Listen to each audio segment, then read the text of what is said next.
Hello, everyone, and welcome back to another edition of the Shooters Lounge podcast. I'm your host, Matt at PostUp323.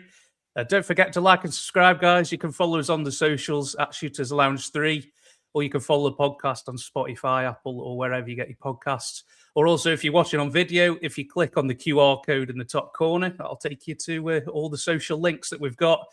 So it doesn't cost anything to follow us, guys, and hopefully get some likes on there and maybe get the word out there, man. The Shooters Lounge, we're doing this. We're doing it every time we can. So everything, any likes and shares is much appreciated.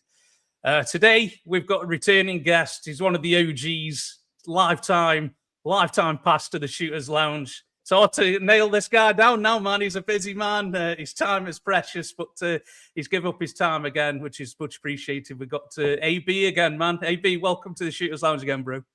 Yes, Matt. Thanks, man. Good to be back. It's been a long time, man. It's been a long time. It's been a while, man. It's been a while. I think season had only been a few weeks in. I think last time you were on, bro. Is that right? Yeah. Yeah, literally. I think it was like first 2 weeks of the season or so. Lots got on since then, bro. Yeah. Oh, exactly. A lot's changed. A lot's changed. Some for better, some for worse. But there's definitely been changes. Absolutely, mate. Absolutely, bro. Yeah, lots got on since then. So yeah, it's good, always good to have AB back on the Shooters Lounge. Like I said, he's got a lifetime pass. He can come on whenever he wants. Contacts me saying, Matt, need back on the Shooters Lounge, bro, when we're doing this. And like, yeah, mate, name the time, bro, when we're doing this, bro. We're doing this. But it's good to see you again, bro. So today, we're getting down to the the nitty gritty of the regular season. You kind of know when you're getting down there because when you go on NBA.com and you look at the standings, it gives you the playoff picture at the top. That's kind of when you know you're getting down to the nitty gritty of it, innit? And it's like, oh, if the season ended today, this is what the series would be and things like that. So yeah, you kind of know you're getting down to it. So I thought it'd be a good time, obviously with OGAB being on here.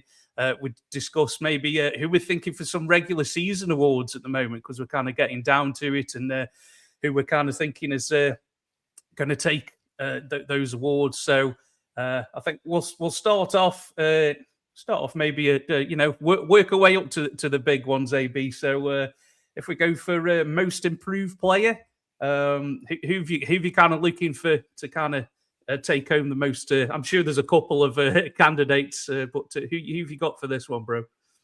Yeah, definitely. I feel like with most improved player, I feel like it's with all of the awards, there's a certain amount of like discrepancy or a certain amount of reasoning as to why people vote for certain people. I feel like with most improved player of late, it's just been which second or third year player has made a jump, which lottery pick has made a jump from like year 2 to year 3, where it's like I don't feel like that should be the reasoning for that award, because if you're drafted in the lottery, like you're expected to eventually develop from year 2 to year 3 or from year 3 to year 4. Like this is why you was in the lotteries, sort of thing.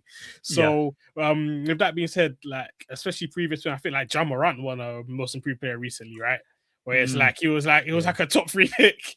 So not that obviously he definitely improved his game, but I don't necessarily agree with that. That he should players like that should be MIPs. It should be players that and the underground players that you never really thought would make a leap. And so with that being said, with my MIP, I'm going to the Bucks and I'll give it to Ryan Rollins. Ryan Rollins, I mean, before he even got to Milwaukee, this guy had never started an NBA game. This guy was probably going to be out of the league. And granted, obviously, I know the Bucks, they're not one of the best teams in the league right now. I know they're on the outside of even getting into the play-in, but obviously at the end of the day, you have to look at like what he's done from last season to this season. Last season with the Bucks, I mean, he averaged 6 points, 2 rebounds, 2 assists. This season, he's averaging 60. We'll round up for him. He's 17, 5 and 5. And he started most of his games. So that's someone who's taken at the most of the situation, albeit obviously the Bucks, they're not the contender that we thought that they would be when Giannis was healthy and things like that. But this is a player who's massively improved his game. And like I said, he had never started an NBA game before this season. So to improve your scoring by like 10 points per game and your playmaking and to be a starting guard in this league is pretty tough. So I like the fact that he's carved out a role for himself, and I think that obviously this is an NBA player going forward now. Like, even though previously he was on the cusp of probably not even continuing to be in the league. No, absolutely, mate. Yeah, it's a good shout, bro. Like you say, can you really pick somebody who, like you said, Morant was a classic example. It's like the guy was already averaging 20, then he jumps to 25. I mean, he's already kind of good, isn't he? I think, yeah, like you say, probably a guy who maybe people had written off, maybe, or kind of wasn't a lottery pick, like you say, and then kind of shows, that he can come through. A lot of people are talking about Jalen Duren, aren't they, as well? Detroit. Yes, kind of been an all-star this year, hasn't he? And Detroit, that the year they're having, I suppose that kind of backs up their kind of his case. His stats have improved, haven't they, based on last season as well. Jalen Johnson as well is another one I think people are mentioning. Yes, I think Johnson, he's averaging like 23, 8, and 10 rebounds a game this season, I think. But he didn't play many games last season, did he? He got injured, didn't he? So if there was a comeback player of the year, it might be. It might be him. People saw flashes last season of Jalen Johnson. Maybe not to this level, but definitely before he got hurt, there was definitely an improvement in his game. Yeah, I think that was one of the reasons why they got rid of Trae Young. I think they thought, right, Jalen's the one. He's the guy we're going to maybe, he's going to be our main guy and we're going to build around him. And the Hawks are kind of on a run, haven't they? Have they won 7 straight, I think, the Hawks? So they kind of the hottest team in the league right now. So is that working? Is that just because of Johnson? I think, it's partly down to his play as well. They're no mean stats, aren't they, bro? Like, you're putting up some serious numbers, bro, aren't you? Averaging that many as well. So yeah, I mean, he's in there. Dante Avdija as well. I think he's been mentioned as well because I think his input from last season has increased significantly. Portland, the season that they've had, losing Billups at the start of the season for, whatever the hell's going on there. It's been a long season. I almost forgot about that. It's been a long season. It sounds so long ago. You're like, oh, yeah. Yeah. So, I mean, Thiago Split has done a fantastic job in Portland, taking over under, that kind of cloud of controversy. Fair play to him as well. So, I mean, who else? Keontae George, I think he was another guy people were mentioning as well. I mean, at Utah, not really built for winning right now. But is that kind of a good stats bad team? Just do what you want, mate. Just shoot the ball or whatever. And but don't play in the fourth quarter where it's a close game because we still need to lose now. Yeah, you do what you want for quarter 1 to 3, 4. You take a seat, man. Something like that. But Alexander Walker as well, I think, was another guy I was thinking of as well. He's increased his scoring a lot more, which. Rollins is a good shout. I'd probably go Avdija. I think Avdija. Is that how you pronounce it? Deni Avdija, yeah. I think so, yeah. Yeah, I think his kind of his output compared to last season's a lot more than what he was averaging. So I think I'd probably go with him and Portland. I think surprised some people really because I think they thought they'd be in the basement of, especially losing your head coach as well. That's it's tough, isn't it? So I'd probably go with him. But there's definitely some good candidates in there, aren't there, bro? So, but I think Duran's the favorite. I think Jalen Duren, he's the favorite in there. But it'd be interesting. Next one, bro, is Sixth Man of the Year. Again, is this just an award that whoever averages the most points off the bench, bro? I don't really know how it. How else do you read this? The sixth man, like, is that just how it is, or is there actually a bit more to it, bro? It feels like it because I mean, it's whoever gets the most buckets off the bench. I mean, when was the last time we kind of strayed away from it? I think it was like Bobby Portis or like when Montrezl Harrell and like Lou Williams both won one for the Clippers. But it just seems to be like that. Yeah, absolutely, absolutely. I mean, so who's averaging most off the bench at the moment? It's like you're talking Naz Reid of the Timberwolves, aren't you? Former Reed winner Shepherd as well. is. Sorry, mate. Former Sixth Man of the Year winner as well. Yes, Yeah, already won. yeah, Reed Shepherd, yeah. I think he's averaging. He's coming off the bench, isn't he? Most of the games. Harkes for Miami Heat, I think he's in there as well in terms of production. He's 14, 15 a game. Who else would I say? AJ Mitchell, maybe OKC. It might be an outside bet, possibly. Any night he can drop 20, 30, can't he? Any night. So have you got anybody you're thinking of, bro, for this one? I'll shout out Keldon Johnson as well. Keldon Johnson's been Yes. really impactful for the Spurs off the bench, and obviously this was a guy who was starting for the Spurs for long periods of time. So the fact that he's able to that just shows that team player. The fact that he's able to carve out a role now off the bench where he's giving them energy off the bench. He's being able to pick up guys off the bench in terms of like defensively as well. So that's someone who I tip my hat off to him, because obviously NBA, when you're a starter, obviously egos come into play and things like that. So it's difficult to kind of like take that position to decide to come off the bench. But I guess when you have Wemby on your team, you're willing to do whatever it takes to try and play winning basketball. So I got to shout at him. Yeah, no, absolutely, mate. Yeah, like you say, a different role for him. Used to be starter, and I think he was, I think a few years he was averaging over 20, wasn't he, at some point, Keldon Johnson. So, now a different role for him, maybe a bit more sacrifice, but like you say, the kind of the numbers are still, in that realm. I'm not sure how many he's averaging a game now. Keldon Johnson. He's gone down to about like 13 or so.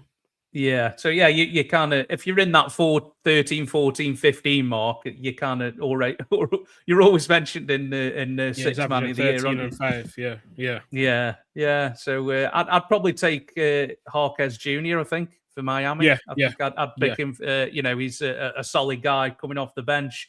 Had a bit of a weird year last year. I don't really know what happened. I don't know if it was off-court things or what, but I'd probably take him. I think he's a solid guy, bringing off the bench for Miami. But like I say, is it just whoever? We'll see what happens with this one and see if it's just whoever's averaging the most off the bench is going to get it. And then obviously how many games you have to be actually on the bench, because a lot of these guys sometimes they start, don't they, through injuries and things like that. Peyton Pritchard, I don't think he should be in the running, because obviously he's been starting a lot as well. So I think he'll be out, won't he? I can't remember what the actual line is for how many you have to start that you're ineligible. I can't remember. Is there a line? Is there a specific line? I don't think there is. Is there not? Oh, okay. I'm not sure. Perhaps just mentally, I'll just remove them from there. I don't know, mate. But I think I'm not sure if there's anybody else really. Tim Hardaway Jr. maybe Denver.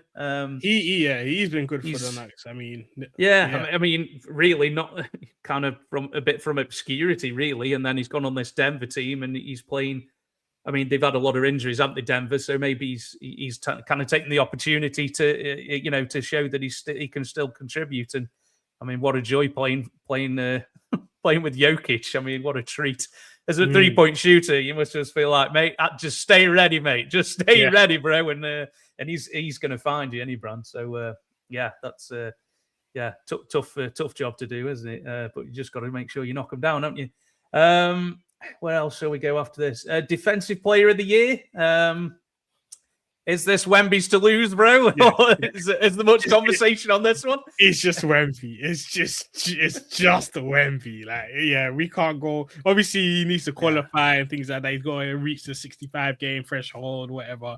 But it's just so very much clearly him. Like, it's just they're probably gonna rename it the Wemby Award after when it's all said and done, because the fact that there's nothing more to say. I mean, the fact that he's just blocking shots left, right, and center, like he's what he averages in a quarter of a game. It's probably what certain bigs average in a whole game in terms of like blocks. Like, he's finishing quarters with like 3, 4, 5 blocks.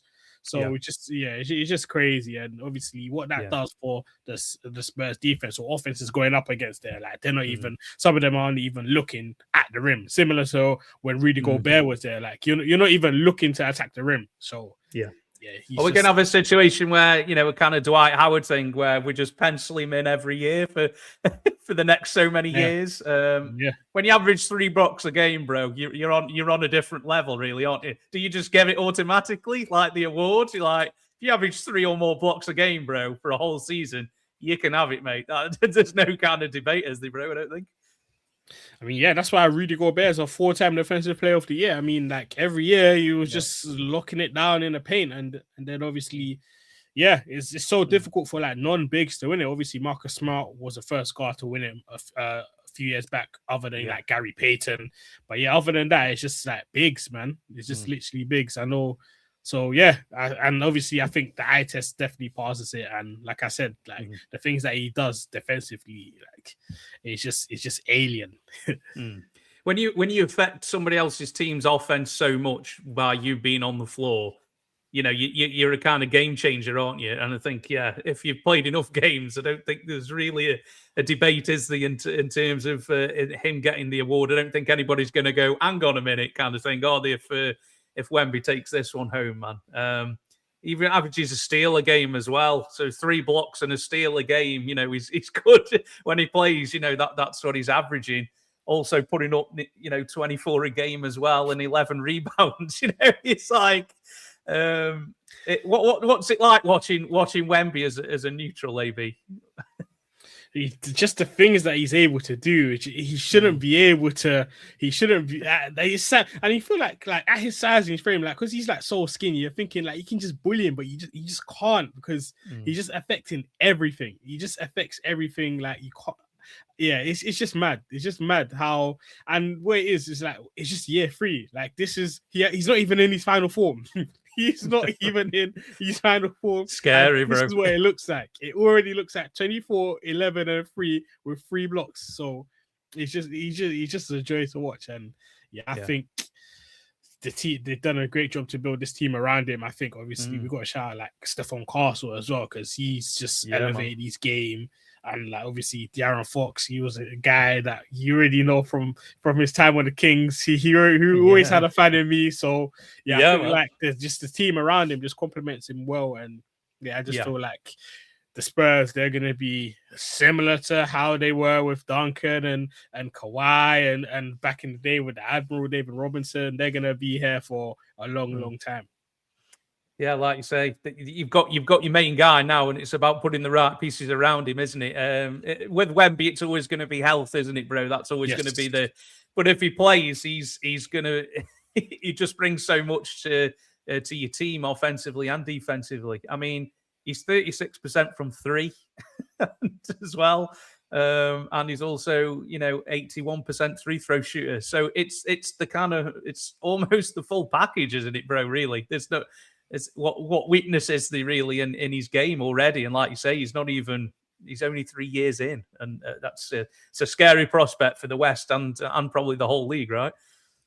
Yes, very, very. That's what I'm saying. Everyone has to be starting to win their championships now, because once he hits his final form, obviously he's about to play in his first playoff series, so maybe he might not win the championship. We'll see, but. The next 2-3 years, this is the time now. You got to try and go all in, because after that, it's just gonna be, especially if you're in the Western Conference, you have to go tussle this guy. Sorry, man, but you gotta go through that guy to get to where you want to be. Oh yeah, it's long. It's definitely long. If we get through the play-in, bro, we might have him round 1. It's gonna be a long 4 games, bro. It's going to be a long series, man. To root against him, it's pretty demoralizing, isn't it? Like you say, that championship window, OKC must have thought, oh man, we've got a good 4 or 5 year run at this, and then Wemby just comes along, and you're like, oh mate, maybe just this year, then again, and then and then it's Wemby's to lose, maybe, or something. Being a bit dramatic, we'll see. But you never know what's around the corner, bro, do you? But health's obviously the thing with Wemby. It's like, just when he starts to look, you think, my God, what's going to happen? And then he's out for a couple of games and things like that. But yeah, as a neutral, just seeing him play, it's just it shouldn't. You've just never seen anything like it, have you? To the skill set that he has, which is a scary thought for everybody involved. But yeah, so nobody else really you can't really make a case for anybody else, right? I mean, Gobert's in there every year, just pencil Gobert in the the echelon or whatever. But Chet Holmgren maybe. But yeah, I mean, he's. Everybody's playing for second, aren't they, bro? Let's be honest. Yeah. There's not really a lot more to say, to be honest. If he plays enough games, that's it. Like you say, it might end up being named after him at some point. If he plays, he's probably gonna win this award most years. Yeah. I could see him. He's definitely going to take this one home, I think, because he's going to play enough games. So we shall see. What else? Do we talk about Clutch Player of the Year, AB, or is there again, or is that just an award where whoever leads in clutch scoring wins the award, or what we're saying? I guess so. I mean, you look at the previous winners of it. De'Aaron Fox was the inaugural winner of it. I remember that. Yeah, he was going crazy in the fourth quarter. Like the Kings, they were just giving him the ball, and they were just making shot after shot. And yeah, I guess that's what it is. But I think for me personally, especially after I saw that matchup the other day where he hit that dagger step back free to ice it, I gotta give it to Shai. I have to give it to Shai. I mean, that game alone, like just this big shot making on both sides, because you see, even Jokic made like the frees that he was making and things like that. But I think Shai just ice cold in the fourth. Well, obviously ice hot, however you want to describe him. But in the fourth quarter, just get him the ball. And even what you said after, like a lot of people think it's corny, and obviously the social media guys talk about like aura and things like that. But the fact that he said, I don't have the answer to the test until I'm in the exam or whatever he said, I'm paraphrasing, but like just take what the defense gave him. And just the fact that, I think just the technique on the shot alone, the fact that he was going to drive, he thought that obviously the lane was going to be closed, so he just decided to step back, and then it was money. So I think Shai, Clutch Ready has to go to him, and I think that he's been balling all season for the OKC, and obviously there's another award in this discussion that we're gonna lead on to where he's probably the front runner for that as well. But that's who I have. Who do you think? Who else do you think is that in the running? Sort of thing. I'd say Edwards as well, Anthony Edwards. I think he's up there in terms of clutch, being a clutch guy as well. Like you say, he can get a bucket. Seems to be whenever he wants, really. There are not that many guys in the league who you just chuck the ball to and that, right, get us a bucket. And I think Edwards is one of them guys. And Shai definitely, obviously, he's the guy. But Shai and Anthony are the guy who average most points in the clutch in terms of the stats. So that's kind of it, isn't it? But I think it shows when you watch the games and you see the highlights or whatever. They're the guys who I think are kind of head and shoulders, I think, above everyone. I think I can't really think of anybody else. Maybe Cade Cunningham, because he's a guy who, he's the number one guy on the one seed in the East, and he's going to get the ball at the end of games. And the season that they've had as well, and Cade's season as well, has been really good. So he's probably a bit of an outside shot, but I think it's Edwards or Shai, man, innit? It just depends on who. Popularity contest. I don't know. Does Shai get marked down for his fashion sense, or I don't really know what we're saying? I don't know. There's some questionable attire going on, mate. There's some questionable outfits going on, man, with Shai, bro. I don't know what he's each to their own. I think Edwards or Shai. And I don't think I'd mind. I don't think I'd be bothered with which one. If whichever one wins it, you kind of go, fair enough. That's it is what it is, mate. But any other names for you, AB? I think that's it's probably a 2-horse race, isn't it? I think. Yes, I think. Obviously, Jokic will always be in and around those kind of awards because of his impact on the team and things like that. So yeah, Jokic, and who else? I'm trying to think. Yeah, I think Jokic and obviously Brunson had a winning last year. This year he'll probably be in the running as well, even though obviously sometimes just defer to Karl-Anthony Towns in those moments. But I feel like sometimes the Knicks, in those like tight clutch games, they kind of not fall apart, but they haven't really been as successful as last year. Especially when I look at teams in and around them in terms of like teams that they're looking to like face up against in the playoffs, or other teams that are towards the top end of the conference. So yeah, that's why I think and Shea specifically just stick out more than the rest. Yeah, I feel it's a bit. I find it strange that Luka's not higher up in the kind of clutch stats kind of thing. You think he'd be up there as well, wouldn't you? Don't know if it's because it's a bit of a strange season for the Lakers this year, or what. But, I mean, he's obviously his season averages are ridiculous. He's leading the league in scoring, so it's not all doom and gloom kind of thing, you know. But with you being top scorer in the league, you think you'd be up there in terms of clutch scoring as well, wouldn't you? You're averaging nearly 33 a game. You think you'd be in there, wouldn't you, bro? You should, but obviously it's weird with the Lakers because obviously you have the fact that they're the Lakers, so that alone draws a certain amount of attention, both positive and criticism. Because you look at the stand, you wouldn't really think that they're 40 and 25, because based on like the media and stuff like that, it doesn't feel like a 40 and 25 team. But obviously, and you have the whole LeBron situation, cast as a shadow, and you have the whole like things just get blown up so much more in LA. Like I remember him and JJ Redick and obviously Luka had a little like spat on the sidelines, and that got amplified into something big. So there's always that sort of like spotlight on the Lakers, but I feel like it's leaning more like negatively than positively. But obviously. And when you make an award like Clutch Player of the Year, Luka's always going to be in those kind of conversations. Yeah. Anyway, but I just feel like this season, I think it's Shea, I think it's Ant, Jokic, and then kind of like everyone else. Yeah.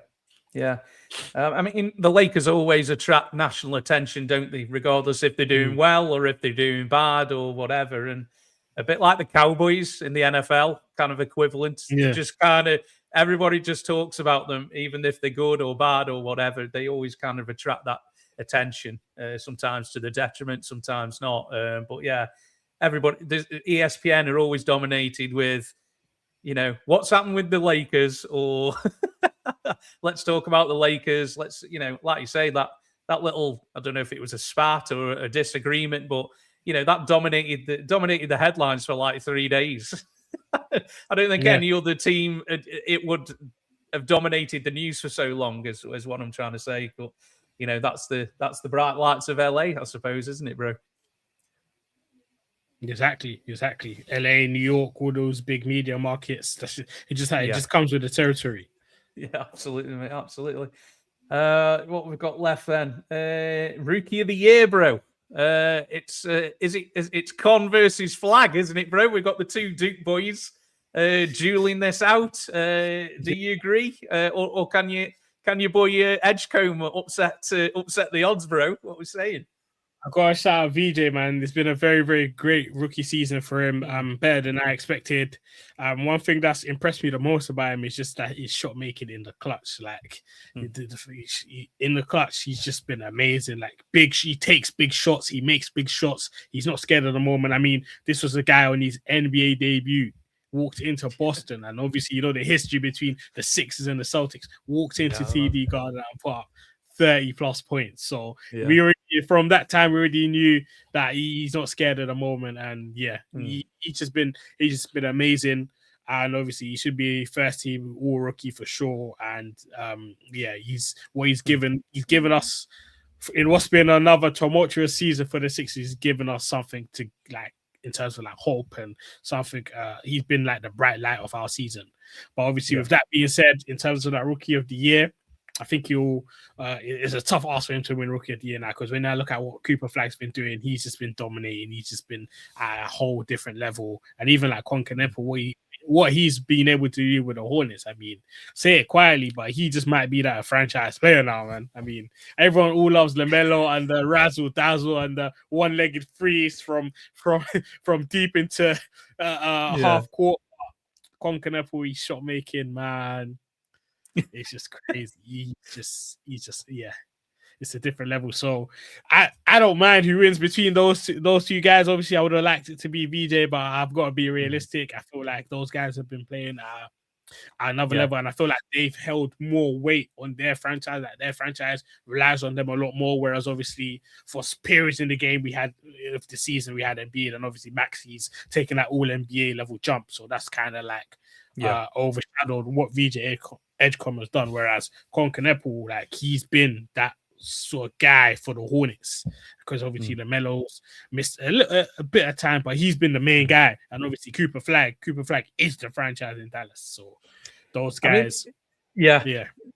No, absolutely, mate. Sorry to interrupt you there, bro. What do you think? I mean, I think it's Flag or it's Knueppel, isn't it? I think it's boiling down to, like I say, Edgecombe's been a real success story. I mean, I didn't think he was going to be this good, Edgecombe, to be honest. I'm not sure if you felt the same. Obviously drafted to your team, bro, Edgecombe. Like you say, fantastic debut to kind of announce yourself on the NBA opening night, and you go into Celtics, go into Boston Garden, and take the Hearts. Like, I mean, that's legit, man. And you've got a exciting backcourt for the future, haven't you, bro? With Maxi, man, for sure. But I think it's a 2-horse race, bro. And the two Duke boys are dueling it out for to see who wins this. I think a lot of people. I think when we did the preview pod, bro, I think, well, this is Cooper Flag. If he plays enough games, he's going to win this. And well, he is playing enough games. So well, he's on route to. So, but I think Knueppel's favorite right now, bro. So the people are kind of. The money's going on Knueppel. So very similar stats, haven't they, bro? They're like 19 a game. Both of them are 20 for Flag, 19 for Knueppel. I thought Flag would average a lot more rebounds. Only 6.7 a game. I thought he'd average a lot more rebounds personally. But, that's something that kind of jumped out to me. The fun thing about Knueppel is he obviously fantastic shooter. He shoots better on the road, which is a bit of a weird one. He's nearly 49% from three on the road, bro. Like, that's he's still 38% at home, but he shoots better on the road, which I thought was you'd think it'd be the other way around, wouldn't you? To flip, like, he'd shoot better at home, but apparently not. He shoots better. He averages more points on the road. He shoots better, which is a kind of crazy stat, but. They legitimately run plays for him at the end of games, don't they? Like, this is a rookie. Obviously, both rookies talking about rookie of the year, but these guys have just got into the league, and I think unfortunately how Dallas' season's gone for Flag, it's I think they've kind of written it off, haven't they? They ruled Kyrie out for the whole season, so obviously what happened with Davis being traded as well, so I think Dallas have gone for a kind of mini reset, let's say, kind of getting rid of Davis as well. Kyrie not playing till next year. I mean, Kyrie should be back, obviously, to the start of next season. So we'll see.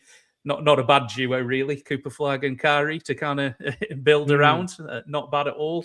He's shown flashes, hasn't he, Cooper Flag? He's had some really good games and showed what the future may look like in terms of dominant. And I think Knueppel, really, nobody had Knueppel being Rookie of the Year at the start of the season, so he's the kind of Cinderella story, and so are the Hornets, aren't they? Really, I think not many people had the Hornets being, into the at the moment in the play-in. They started. What did they start, like 4-21 or something to start the season? Since then, they've been. It's kind of 50 win pace kind of record wise. So which is, and who knows where they'll finish. It's kind of tough. It's just trying to see the standings. I think they'll finish in the play-in because they're definitely in the play-in, aren't they? Because I think the Bucks. The Bucks are where the Bucks are. So, unfortunate for Giannis. But yeah, they're definitely in the play-in. But I mean, they're only 3 games behind Miami in the 6th spot, mate. So the 6 seeds there. If you keep going, I mean, who knows? They're 8-2 in the last 10. Yeah, they've been hot, man. Since they've had their starting 5 of LaMelo, Bridges, B. Mills, Brandon Miller, Canepo. I like Miller, man. I'm a fan of Miller. I attest the success more to Miller than I do to Ball, personally. LaMelo, yeah. I think Brandon Miller's shown he's having a really good season, and LaMelo's he's sacrificed a lot of shots as well now, because they kind of other people who can make shots, and the success of Knipple this year has just shown that I'm not sure who's if you finish the 1 seed and your reward is you've got to play this Red Hot Hornets team. I mean, obviously the playoffs is completely different, bro. We know that, don't we, to regular season, but these young Hornets may come in, got nothing to lose. It's a tough prospect. I mean, they could possibly face Pistons or Celtics in round 1. I don't think they try when they see them. The Celtics, that's a old machine. They'll handle. I don't think the Pistons, with all that pressure. Remember, they haven't won a playoff series since 2008. Yeah, and you have this red hot Charlotte Hornets team with nothing to lose. Don't just be in the playoffs for vibes. They will cause them hell. I promise you. The Pistons do not want to see the Charlotte Hornets in the playoffs at all in the first round. Well, you've got the teams in 9th and 10th, bro. The Hawks and the Hornets are probably the hottest teams in the East right now, aren't they? And if you're thinking you're the 1 or 2 seed, bro, you're thinking, man, I've finished 1 or 2, and this is my reward. I get these teams who are absolutely scorching hot right now, and obviously, like you say, playoffs. A lot of them Hornets players haven't been in big games, have they yet? So it's completely different atmosphere, isn't it? But I mean, all this year, your reward is we've had a great year. We've finished top of the East, and then we've got it's similar to the Pacers last year, isn't it? They kind of ended the season really well, and obviously, like we know, went all the way to Game 7 in the finals, bro. So if you catch fire at the right time, man, and it could happen. Could one of these teams be a Cinderella story this year? Who knows, man? Could be the Sixers, bro. Who knows? Hey, I wish, but the way it's looking right now, who knows?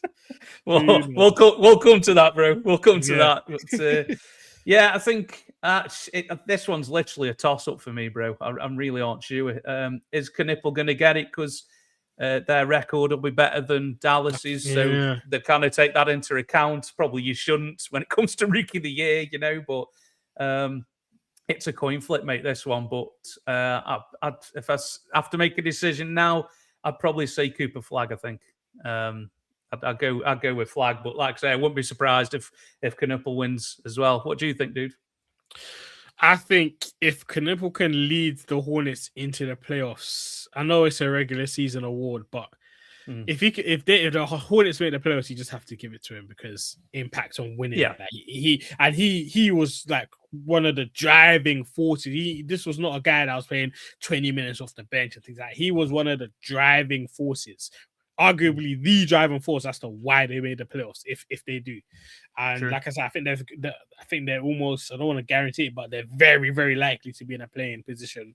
So yeah, if they can make the playoffs, then you just have to give it to Con. And any other outcome, I'm happy. I mean, I guess you could go with Cooper Flag, but I think if the Hornets make the playoffs and Cooper Flag wins Rookie of the Year, that will leave like a bit of a sour taste in my mouth, because at the end of the day, as much as individual stats matter, I mean, if you're directly affecting winning, that's what it's all about. And that's why you play the game. Play the game to win. So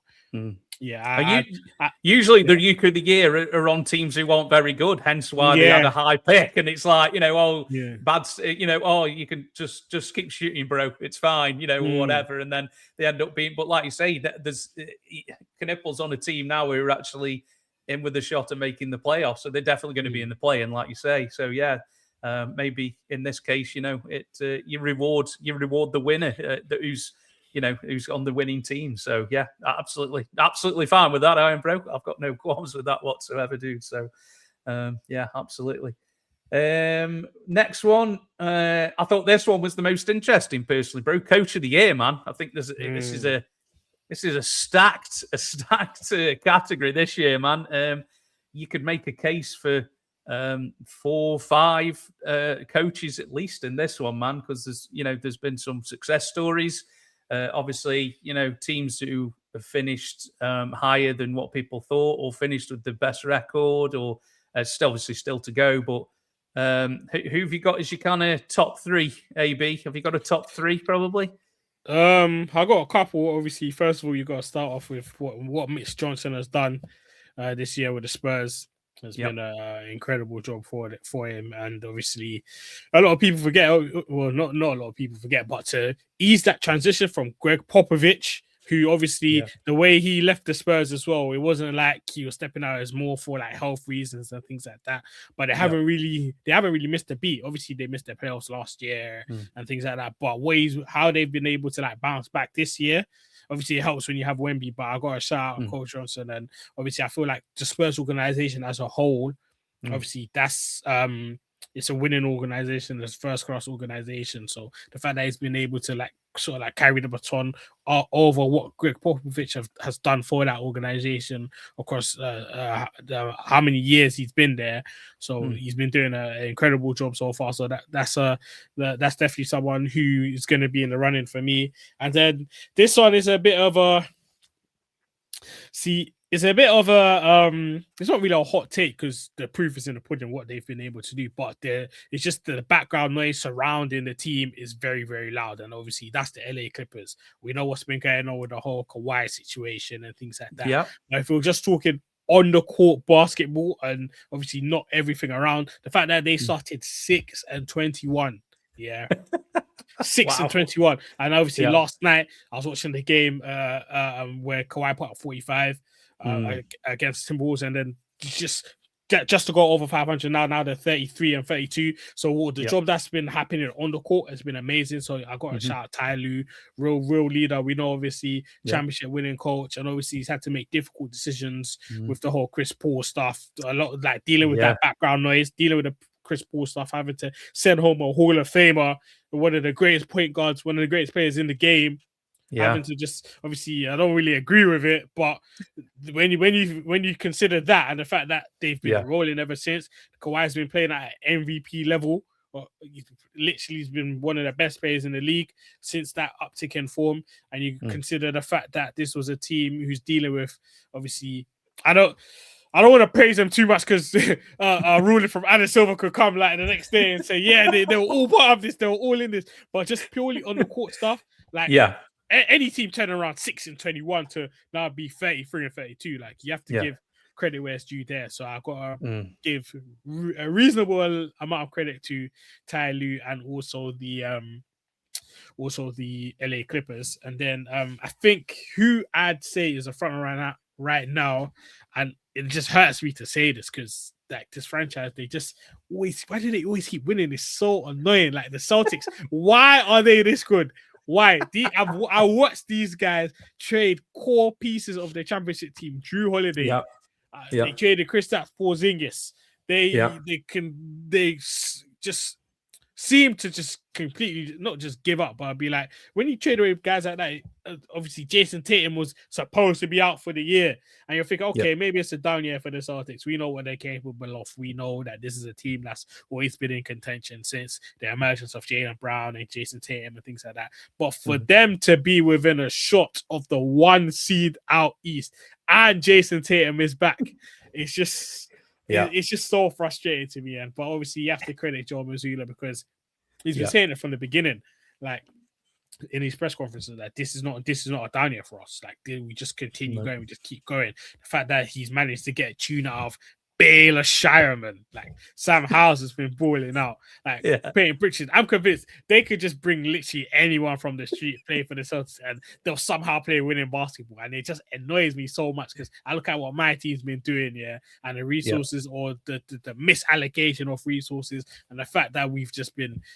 like nothing like a winning organization right now. And you look at the Celtics and what they've been able to do. So I think Coach of the Year has to go to Joe Mazzulla for me. What do you think? Yeah, a lot of people writing the Celtics off, weren't they, bro? Like, they're not even going to make the play-in. It's going to be really bad. And all I kept thinking in the back of my mind at the start of the season was, Joe Mazzulla is an absolute psychopath, bro. You think he's punting the season away? You don't know who this guy is. I didn't think, obviously, to be second seed is obviously unbelievable, isn't it? To lose arguably your best player and to trade so many players away who contributed on the team last year and a couple of years before that, on the title team as well. And yeah, to still keep up and still be the same as what you were before you lost them players. Sorry, it's unbelievable. And Jaylen Brown's season has been unbelievable as well. That's just sort of stuck in the back of my mind. I thought they definitely make the play-in because of Mazzulla, and he's just meticulous at what he does. But no way, second seed, man. And now, like you say, now you get Tatum back, bro. And if you can wind Tatum up now, getting to the playoffs, mate, like nothing happened, and it's all okay again. Yeah, it definitely. Mazzulla's got to be up there, bro, Annie, for sure. Mitchell Johnson as well. And like you say, Ty Lue. I laughed at the Clippers roster beginning of the season. I was like, man, this average age is like 79 years old. But they've got young again. They've injected the team with some young players, haven't they, in trades? Yeah. Training away Zubac, big call, man. Big call to do that in the middle of the season.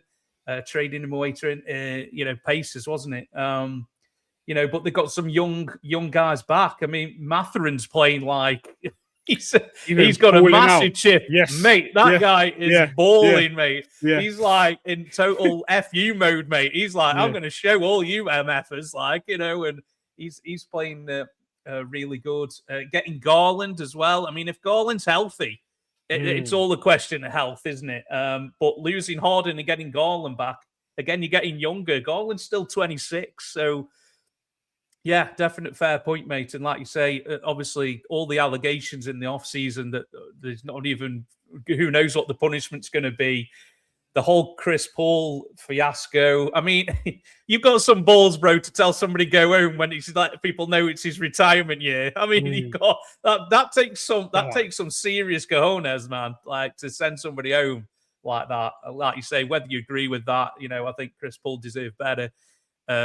Especially for all he's give to that franchise as well. They had his best years, and for to be treated like that's it's tough. But Chris Paul is Chris Paul. That's who he is. He holds everybody accountable, isn't he? And that's his temperament. That's how he doesn't care who you are. He's going to call you out if he thinks something's not right. But obviously, what they've done since then proves that that he must have been that much of a disruptive force, which it's mad. And a healthy Kawhi is still one of can be the best player in the NBA, can't he? And he showed that last night. Got a bit testy as well after that last night's game, didn't it, bro? After the buzzer, got a bit testy, bro. Got a bit, Kawhi's just standing there, just like not doing anything, just going fight over there, bro. It's like I'm not dealing with that, bro. But yeah, I think the Clippers now are a bit like, a bit of a chip on the shoulder now. They're like, oh, okay, you've written us off, that's fine. Again, is that somebody you want to face round one, bro? No, like, I don't know, you really don't, do you? You're like, oh, man, no. I literally said it. It's like, tough one. But a big call because Zubac was a really good player for him last year, wasn't he? To trade him away, and Harden as well. They're big calls, aren't they? To do. But I think they've injected a bit more, and they play a bit quicker as well now. Which because obviously ball dominant as Harden is, it's not sometimes not great to watch, is it, bro? It's all very ball dominant Harden, and it's that's how he plays. And but now, if they keep Garland healthy, I don't think there'll be a dark horse, man, for sure. This is. There needs to be a plan in place for if the Clippers topple, win a first round playoff series, or even go on a deep playoff run. There needs to be a plan in place because Yeah, absolutely, man. Healthy, man. Healthy. The Clippers, they'll be a tough out because, like you say, they're well coached. Can Kawhi be the best player in the series if he's healthy? He 100%. Absolutely can, can't he? Do you know what I mean? Yeah, it's there, isn't it? They give Denver a good go in last year's playoffs. Unfortunately, just kind of punted on Game 7, but before that, it was a real series, wasn't it? And he went 7 games for a reason. They give him all they could handle for sure. So, other names, I'd have to shout out my son's guy, Jordan Ott, first-year head coach. Yes. Don't really think anybody... I didn't think the Suns were going to be where they are. They're currently 7th with a shot to maybe get in the 6th seed, possibly, because it's really tight at the West. Like 3, 4, 5, and 6 have all got like same wins or one loss difference. So it's tight down there. I think we're 3 games behind, maybe. A couple games behind. We're 38 and 27. Minnesota are 6th. They were 40 and 26. So it's unbelievable. He's done a great job, especially his first head coaching job, man. Got to give him a shout out for that. And JB Bickerstaff as well, man. I mean, nobody had the Pistons #1 seed in the East, man. They thought they were going to be a playoff team, building on what they did last year. Considering how bad it was when Bickerstaff took over, I think he's got to get a shout out, man, for sure. The job he's done. He was fired from Cleveland for not, getting them to, well, I don't know what it was, the finals or the conference finals or the title or whatever, to go to Detroit, the state they were in after old guy Monty Williams was there, and he's turned them into a legit playoff team and looks like the #1 seed in the East. I think he's got to get a shout out too, man. But yeah, you can make a case for a lot of names, can't you, bro, in this category? Yes, for sure. I even forgot about the Jordan shout. That's a great shout because I mean, especially obviously you would know more on your Suns, but coming into this season, I don't think there was a lot of people that had the Suns in any sort of like high position or challenging to make the playoffs. So, what have you seen over this season? Well, for one, our win total, our regular season win total before the season started, they had our wins at 30 wins, and we've won 38 already. So that shows kind of where people thought we were going to be, and I didn't really hold out a lot of hopes for this season as well, man. Shout out a few people. Obviously, Booker's going to be Booker, and he does what he does, and he knows it's his team now. He knows he's the leader. I've kind of said that before. I mean, Dylan Brooks. You've had all the Dylan Brooks experience this season, mate. Starts amazingly well, and then gets into scuffles with people, and he's an instigator. That's what he does, and then he breaks his hand. Then he gets arrested. It's the whole Dylan Brooks experience, bro. I forgot about that. Yeah, it's I don't know when he's going to be back. I mean, hopefully he's back for playoffs. Luckily, it's his left hand, not his shooting hand. So I'm holding out hope that he might try and gut it out, come back. But yeah, I didn't really I wasn't really excited with the prospect of Dylan Brooks, but he's definitely proved me wrong for sure. And that guy, he wants to win, and he plays every game like it's his last, or it's every game's important. And how can you not appreciate that? Colin Gillespie as well has been a massive success story for us this year, man. I mean, this guy was languishing on Denver's bench 2 years ago, and now he's our starting point guard, and he's done really well as well. He's doubling his outputs compared to last year, so definite shout out to him. And we've just got that kind of joy back, really. Just the Suns under Durant, it must be a documentary once, because it was just the all-time most miserable team I've ever seen. Like, they didn't look like they were enjoying playing together or anything. It was a really strange experience, but having like one of the greatest players who's ever lived on your team, and it seemed like a miserable experience for a lot of them, which was a weird one. But this team now, they compete every night, man, and everybody knows, man, got Phoenix tonight. It's going to be a long slog. We might not win, Phoenix Suns might not win the game, but we're going to make it difficult, and every night we compete. And as a fan, you can just appreciate that, bro, can't you? Yeah, for sure. Have you found the Jalen Green experience? Well, it's only just started, really, bro, because he was Yeah. out for that long. I mean, Mm. it's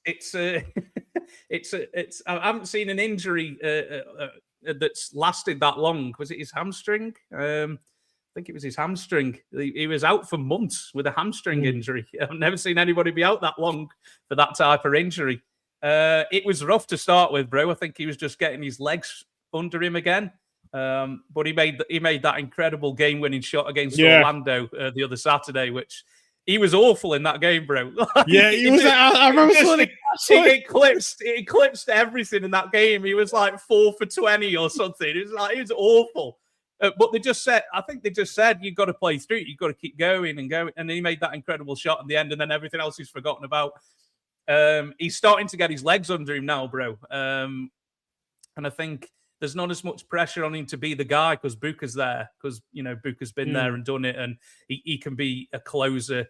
And then, I think Green's really enjoying being this like second banana, this second guy. I think he's kind of embraced that, I think, really, because it is Booker's team. He's the guy. He's Mr. Phoenix, isn't he? He's been there for, 10 years. So he's the guy. I think Green's enjoying being like, the Robin to the Batman kind of thing a little bit, So, I mean, Green's kind of, people point to, how he struggles in playoff games and things like that. I mean, we'll see. But, man, that guy is athletic, mate. And I wouldn't write anybody off who's, 25. There's still time. And I think, it just might be the right situation for him, bro. And it's too soon to tell. I'm not stamping any verdict just yet, AB. But, I think we just compete every game, man. And Mark Williams as well has been a success story as well. I mean, he should have been traded to the Lakers last year, and it all got vetoed and stuff, didn't it? It all fell through, and we picked him up in the off season. And now the Lakers have got Ayton, and well, good luck with that one, lads. I think Lakers fans know what I've been watching, what I was watching for a few years, mate. Complaining about, I don't want big Clint Capella and all this stuff. Good luck, guys. That's the Ayton experience. But Williams has just come in and just embraced his role, and unfortunately, he is out now. But he was playing games consistently, which I think he's always played his career really, playing games consistently. But until just now, he has been playing games consistently. So.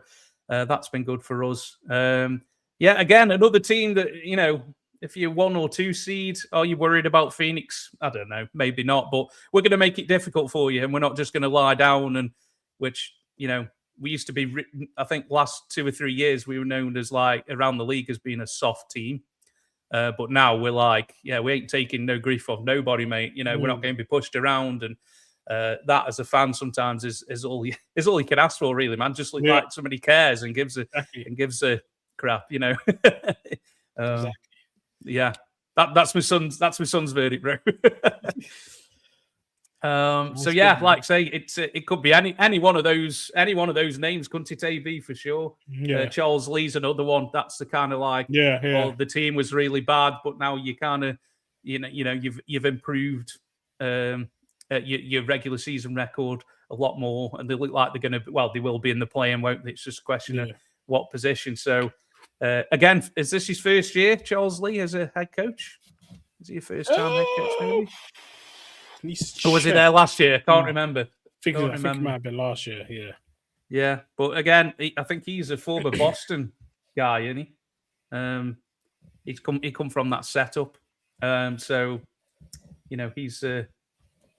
he's done decent as well. Let me just have a look. Where's he been? 2024. Yeah, so it was last year. So in a couple of years, he's kind of turned them around. So I mean. The Hornets have had a rough decade. It's been rough out there, AB. Rough decade.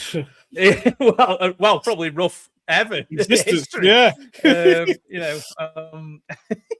What did he say last time they've been in the playoffs? It's been a while. So, under Kemba. Yeah, Kemba. What was that? 2008, something like that. Yeah, so it's been a while.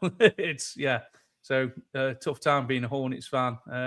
I don't know what that. Have you ever heard the commentator from the Hornets? You know the Hornets commentator. Of course. Yeah. Mate, that guy commentating on a playing game, bro. That guy, he's gonna have a fit or something. He's gonna pass out or something, man. If they win a playing game, mate, goodness, what the hell that guy's gonna do? I mean, he goes mental at regular season games, so who knows how that's gonna work out. So, before great, man. Yeah, stacked list this year, I think. Coach of the Year, there's been some really good coaches done some really good jobs, haven't they? So I think we're all done except for the big one, AB. Who's taking home the big one, regular season MVP? What we're saying, bro? Is it a 2-horse race, or can somebody kind of upset the apple cart, as they say? I mean, it's difficult now, especially with this new threshold for 65 games. I mean, there's so many players that were at risk. I mean, I think out of all the candidates, Cade Cunningham was the only one who was like someone who you could say, okay, this guy is going to meet the threshold, because obviously there were questions around Shea, there's questions around Wemby, questions around Jokic. Obviously, Jokic missed a lot of time. So I think you should already know what my stance on it is, because my guy who won the MVP is the reason why they brought in this rule. This is the Joel Embiid rule, this 65 game thing, which obviously I definitely don't agree with, because I just feel like there shouldn't be like a number. Like, if obviously there should be, I'm not saying someone should play whoever has the best like 20 game stretches the MVP, but I don't think that you should put like a specific number, because you got guys who are fighting injury to try and make the threshold just to try and get consideration for these awards, especially when there's millions of dollars on the line for these teams, because guys that hit like all NBA level, all NBA specific guys need to hit certain games to make all NBA thresholds, and obviously that's tied into their contracts and things like that. So there's going to be some players who make a lot of money, man, to this all NBA threshold, man, because there's so many players now. You list the players. We did it the other week. I had Tom on from At the Buzzer. Shout out to Tom. And we went through like who's eligible for the All NBA, and we're like, man, that guy's not eligible. Curry, these big names who aren't going to make it, and you're like, man, you're going to start trying to fill out these three All NBA teams, bro. And it's like, there's like a potential that some not kind of maybe top tier, but if you make All NBA, you're going to make a lot of money, bro, through that, aren't you, bro? You know what I mean? Yeah, that's what I'm saying. So obviously, if you want an award for someone that plays all 82, then it's just gonna MVP might just become the Mikal Bridges Award. He's played every game, so the Iron Man Award. Yeah, exactly. Yeah. So but hopefully all these guys definitely I want them to stay in the running, because these are the guys who are in the running. Like I said, Cade Cunningham, what he's done for the Pistons, Jokic. We don't need to speak about Jokic. We know what Jokic is. I just feel like not that I want to say I feel sorry for him, but with all those MVPs, the threshold just gets a bit higher. Like, you have to do a bit more, which is crazy, because you look at his numbers every year, like, this is an MVP candidate. He could win an MVP. Of course, like the last 5-6 years, if he was to win the MVP, and 20-30 years from now, you look at his numbers and you look at where the Nuggets were, it's like, okay, yeah, he could have won it. Yeah, that was a deserved MVP. There's nothing that jumps out and be like, oh, how did he win MVP? So with that being said, it's just difficult for him to hit that next level, especially when you see OKC doing what they're doing, obviously with Shea as well. So, and obviously Wemby as well. So there's definitely a lot. But I think for me personally, the person who I think should win MVP and will win MVP, I think back to back, I think Shea is going to win it again. I think Shea should win it. When I look at obviously best record on the best team, this was a team a lot of people might have forgotten, but when they started out this season, they were looking to better the Warriors record of 73 wins. That's how they started. They were on a pace to win 75 games. Obviously they've cooled off since then, but people are forgetting Shea wasn't even playing in fourth quarters. He was literally, because they were up so much, he was literally sitting out there. He was playing 3 quarters of basketball. People are forgetting. So, and this is a team who missing their auxiliary pieces. Obviously, Chet's missed like 10 games. Isaiah Hartenstein missed 20 games. Like Jalen Williams, obviously, J-Dub, he's missed a majority of the season. He's out right now. And this was the guy who put up a 40 ball in the finals. So exactly. So this is a guy who's had to shoulder that load, albeit they have amazing depth, but he is the leader of the ship. He's the captain of that team, and he's played at MVP level throughout. And when I look at the big shots that he makes, like that game against the Nuggets, that game winner that he hit, that's against another MVP candidate. That's against the previous two MVPs going head to head. And this is what you have done. And when I look at things like that, that's what puts me. That's what elevates you in your standards and things like that. And I know obviously the Spurs have had their number and things like that. They've beaten them, I think, like 3 times and stuff like that. But I think Wemby's time is coming. I just don't think he'll win it right now, because the way it works is weird, because especially with MVP, when you first jump onto the scene, that's not when you win MVP. It's always like, okay, let's see what you can do next year. There's like, okay, then we'll give you MVP. Like happened to Embiid, it's happened to Shea. And obviously, I think that's what's that's what's happening to Wemby now. Whereas, okay, last year you had the injury, your team didn't make the playoffs. This year, okay, this is the response, and maybe next year we'll have a look and see. But it's like, oh yeah, do that again, and then then we'll think about it. Like, you know what I mean? Absolutely, mate. So, I think I'm going Shea for MVP. But I got a shout out. Like, obviously, I got a shout out Jokic. I got a shout out Wemby. Got a shout out Cade as well. But Shea for me. Yeah, no, it's fair, mate. Like you say, the reigning MVP making a case. It's not hard to do, is it, bro? No. Especially the season that he's had. It was he averaging 30 a game, is it? Or just over 30, nearly 32. So it's no joke, is it, man? 6.6 assists. His shooting splits are ridiculous, aren't they? What is he? 55% from the field, 38% from three. Nearly 90% from the free-throw line. I mean, these are legit. They're legit numbers, bro, aren't they? And his free throws as well. Takes 9 free throws a night. Whether you agree with how he gets them, he just takes advantage of the rules as they are. And he's just a very smart player, isn't he? And he knows how to get the calls that he wants. They've gone through a bit of a villain. Going through a bit of a villain phase, maybe OKC, bro. Getting a bit of hate out there on the streets, bro, aren't they, right? I mean, some of it is warranted, because when I look at what they have Lou Dort doing, running around on the court, I mean, that guy's a menace to society. But I think that's just a Lou Dort. Bro, that's assault, mate. You got arrested for that, crazy. Bro. Crazy. But I think that happens though. Obviously, when you're popping, when you're the best team, when you're the reigning MVP, when you're the reigning people champions. tend to turn, don't they? They turn on you, man. Yeah. Oh, they're here again, all the kind of thing, No, absolutely. I have no problem with the 3-4 things, because my franchise player lives at the line too, so you will never hear me complain. Don't even get me started on Bam taking 43 free throws on these 83-point games. Maybe that's a bit too excessive, I don't know. But you'll never hear me complain about a guy getting to the line and drawing contact. Hey man, 83 is 83, bro. However you score them, mate, exactly. it's still legit, mate. For me, I'm not on that bandwagon, AB. I'm not gonna lie. So, 83 is 83, bro. Doesn't matter how you get it. Exactly. It's still an unbelievable stat line, isn't it? Yeah. I don't know if you agree, but I definitely agree. Obviously, the last couple of minutes, I don't necessarily agree with that. The fact that he chucked those 3-point attempts and things like that, but man, that was a crazy experience. It was. Yeah, them Kobe fans are out in force, mate. Last few days, bro. Crazy. Oh, it's not a real 83-point game. Oh, I'm having it, mate. No, 83 is 83, bro. It doesn't matter. It doesn't matter what. It's still legit, and it'll go down in the history books, won't it, bro? For sure. So yeah. I didn't have Bam on my bingo card for somebody who's going to score 80 points, bro. I don't know about you, Ode. Nope.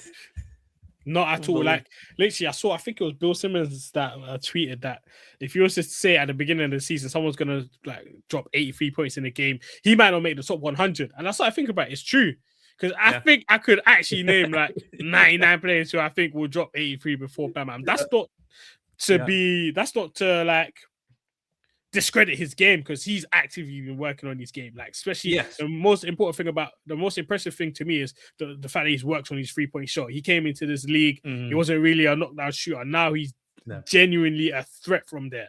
So you got to shout him out for that. No, absolutely, man. Yeah, that should be the next podcast next week. We name the 99 players, bro. Yeah, literally. That'd be a fun one for sure. But yeah, going back to the MVP, bro. Like you say, Shai is Shai, and unbelievable. I've got to shout out Cade as well, man. Because if you remove Cade off that Detroit team, man, like where's that team finishing in the standings, man? Because Cade is that team, isn't he? And he does such a lot. I've got to give him a shout out for sure, which you did as well, mate. What's he averaging? 25, 5.6 rebounds and nearly 10 assists. You know, they're legit numbers, man. So I've got to, if you wanted to make like an outside kind of chance, I'd say Cade and Jaylen Brown as well, man, for me. If you take Brown from that team, mate, Celtics aren't anywhere. Yeah. And he's had an amazing year. There was all the talk over, you're not going to do anything without Tatum. And Brown's like, right then, okay, lads, I'll show you. And he come out and just showed everybody, the Jaylen Brown naysayers. I don't really hear them. They're pretty quiet right now, bro, because he's had a lot of flack over the years, bro, Annie. Do you know what I mean? And couldn't dribble, couldn't always force him left, couldn't dribble, couldn't go left, and all this. And he plays, and I said this to Rob, we had on the last podcast, talking Celtics. The guy plays both ends as well, and Cade as well. These guys are playing both ends of the court as well, and that has to be celebrated as well. Like they're not just playing one side of the ball. There are other players who kind of do that. Cough, Luka. They're only playing one side of the ball, bro, and. These guys are playing both ends. There's a lot of these guys now who Luka's averaging the most in the league. It's a lot easier when you're only playing one side of the ball. Exactly. So I'd give them as an outside. That's kind of how I judge MVP, bro. If you remove that player from the team, where is the team? I don't know if you kind of do that. Like you say, OKC have had a lot of players out, and Shai did miss a few games himself, but he's still good to go for the 65 games, isn't he? But like you say, they haven't had it all their own way, but it just seems that way because Shai is doing what he does, bro, isn't it? Exactly. And obviously, there's a lot of when you win MVP, finals MVP, win a championship, there's a lot of what's next sort of thing. So the response, I mean, like I said, they started this season. We'll talk about this team breaking the Warriors all-time record in terms of regular season wins. So, so the response has been great. And I just feel like it's his time. It's definitely his time. I feel like he's just unstoppable when he's in the zone. Like you can't stop it. You can't guard him. And that's value to me right now. Yeah, best player on the best team in the league. It's not a hard sell, is it, bro? Do you know what I mean? No, for sure, man. Absolutely. So, yeah, I mean, like you say, Wemby is he'll be up there as well, and Jokic is always in the top 5. Every year. Is that another guy you just pencil in every year? Jokic, Jokic 100%, will be up there 100%. somewhere. Like you say, we've said enough about Jokic over time. What else is there to say? Not playing the greatest right now. The Nuggets in general, bro. I don't know if you agree, but they're playing 500 basketball for a while. They're still in the chance they could get the number 3 seed. So it's not a total disaster. But having a good season from Murray this time, and they'll be there and thereabouts. But you're not going to bet against Jokic in a playoff series, are you, bro? It's going to be a tough out for whoever comes up. But just playing 500 basketball since Christmas, I think, or the All-Star. Playing 500 basketball. I don't know if I'd be worried if I was a Nuggets fan, bro. Yeah, I mean, I don't think the Cam Johnson trade really worked out for them so far. He hasn't really. I thought that was a really good trade, mate. When they made it, I thought, oh, mate, that is a fantastic to replace Porter Jr. with Cam. But yeah, it hasn't really worked out, has it? He's been hurt as well. But yeah, it hasn't really worked out, bro. Yeah, you're right. Yeah, but I think they'll be all right because you have Jokic, and in the playoffs, like they've been there, done that. But yeah, a healthy Jokic is you're not too worried, are you, bro?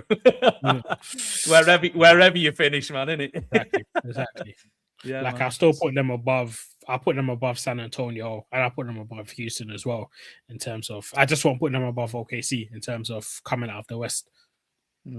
Yeah. Weird season for Houston too. Seems a bit up and down, but they're the 3 seed, so it's in all bad, exactly. is it? Exactly. And they've had a healthy Durant for the whole season, man. Yeah, it's unbelievable. Like Durant's top 3 in minutes. I noticed that earlier as well. I'm like, Durant's top 3. He's top 3 in minutes per game. I'm like, man, the guy's crazy. Guy's in his late 30s. Unbelievable. Yeah, I saw that earlier. I was like, oh my goodness. I think it was your guy, Maxi. Yeah, Maxi. Yeah. But yeah, I noticed Durant was 3rd. I was like, oh my goodness. So yeah, a healthy Durant season. But were the Rockets doomed when they lost Fred VanVleet in the off season, bro? I guess we'll find out. I think they've missed him.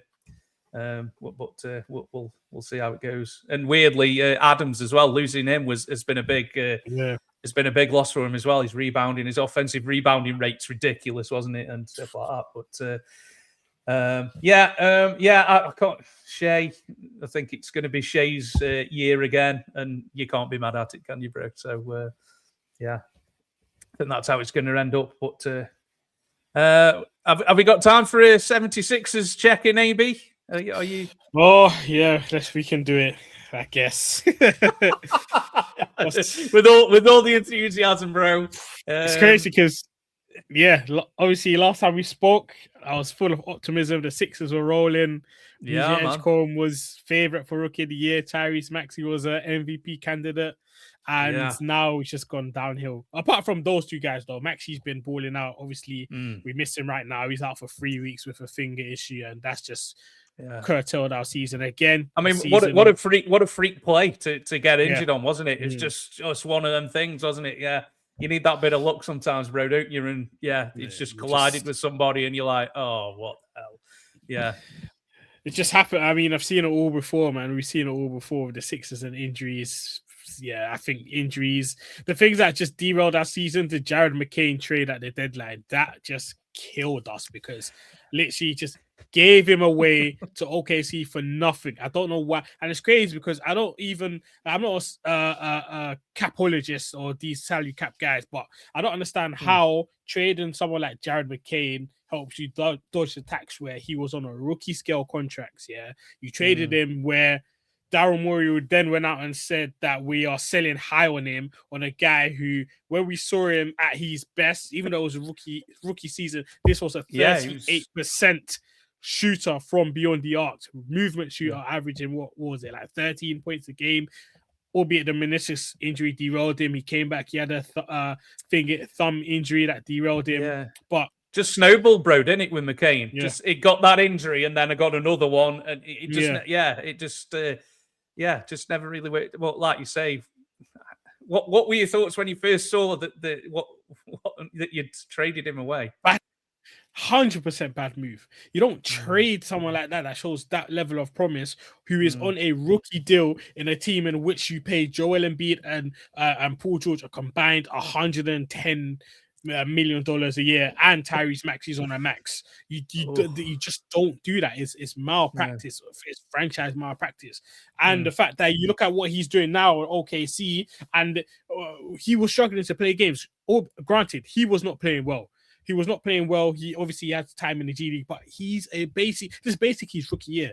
It's basically his rookie year. Obviously, he played rookie year. He got hurt early. He's finding his feet. He's getting his legs together. Like, you don't sell on a guy like that, to dodge the tax, especially when what you got from it was a OKC first round pick, which is basically a second round pick for like the next 10 years and 2 seconds. And this was a guy who Nick Nurse couldn't get him in the rotation. I don't know why you couldn't fit him in the rotation, where you look at him, OKC, I'm watching him down the stretch. He's playing in clutch time. He's playing in clutch. That's when you know you've messed up, bro. And it's like, oh no, yeah, it's just a joke. He's just slotted into the championship roster. Like, a team that has in a loaded backcourt where obviously you've got the MVP Shea, you've got AJ Mitchell, you've got Alex Caruso, Isaiah Joe, Kayson Wallace, Nikola Topic, who's obviously come back. He's managed to find carve out a role for him, which is what we couldn't do. So it's just franchise malpractice. And I think that just, and you heard what Maxi and VJ Edgecombe and guys like that had to say after that. Like they were devastated, man. They were devastated. So this is just something that I just don't think it just derailed our season. Excuse me. Obviously, then Paul George gets suspended for 25 games. Joel Embiid hurts his right oblique against the Miami Heat.